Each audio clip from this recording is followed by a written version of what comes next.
Hi అండి. ఈరోజైతే నేను మీకు మునగాకు తాలింపు అయితే చేసి చూపిస్తానండి. మునగాకు సర్వరోగ నివారణ అండి.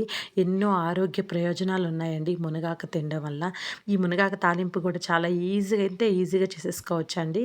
ముందుగా మనం మునగాకు తీసుకుందాము. మునగాకుని నీట్‌గా వలుచుకుందామండి. ఆకులు వరకే అయితే నీట్‌గా అయితే వలుచుకుందాము. కాడలన్నీ తీసేసేయండి. ఆకులు వరకే అయితే నీట్‌గా వలుచుకుందాము. చిన్న చిన్న మునగాకు కాడలు ఉంటాయండి, అవన్నీ తీసేసేసి నీట్‌గా ఆకుల వరకు అయితే ఒలుచుకుందాము.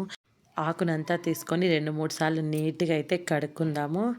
కడుక్కొని నీళ్ళన్నీ వంపేసేసి వడకట్టుకొని పక్కన పెట్టుకుందాము. ఇప్పుడైతే బాండలు తీసుకుందాము.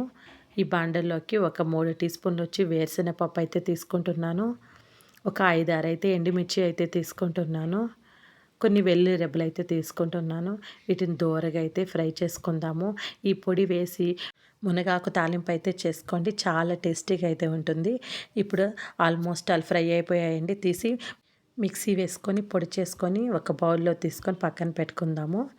ఇప్పుడు మనం అదే బాండల్లో ఒక 3 టీ స్పూన్లు వచ్చి ఆయిల్ అయితే వేస్తున్నాను. ఆవాలు, మినపప్పు, జీలకర్ర, పచ్చెనపప్పు పోపు అయితే వేసుకుందాము. వేసి అవి చిటపట అనేంతవరకు అయితే దోరగా అయితే ఫ్రై చేసుకుందాము. ఇప్పుడు కొన్ని వెల్లుల్లి రెబ్బలైతే వేస్తున్నాను. ఎండుమిర్చిని అయితే చుంచుకొని అయితే వేస్తున్నాను. కరివేపాకు అయితే వేసుకుందాము. వేసి బాగా ఫ్రై చేద్దాము. ఇప్పుడు మునగాకైతే వేసేస్తున్నాను. ఇప్పుడు మనం గెంటితో పైకి కిందకైతే బాగా అయితే కలుపుతాము.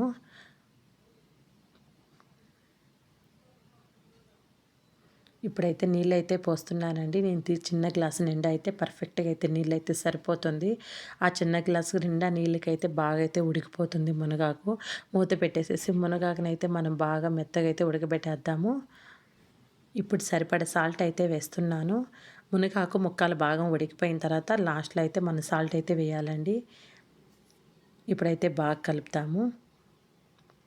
ఆకు ఎప్పుడు మనకు చూడడానికి ఎక్కువగా కనిపిస్తుంది. ఆ టైంలో మనం ఉప్పేసామంటే ఉప్పు కసమైపోతుంది. కాబట్టి మనకు ముక్కలు బాగా ఉడికిపోయిన తర్వాత అప్పుడు ఉప్పేసామంటే మనకు పర్ఫెక్ట్‌గా అయితే ఉంటుందండి. పసుపు వేసుకోండి, బాగా కలుపుకోండి. లాస్ట్‌గా అయితే నేను పొడి అయితే వేస్తున్నానండి, వేరుశనగ పప్పు పొడి. చాలా టేస్టీగా ఉంటుందండి ఈ వేరుశనగ పప్పు పొడి మునగాకు తాలింపులోకి.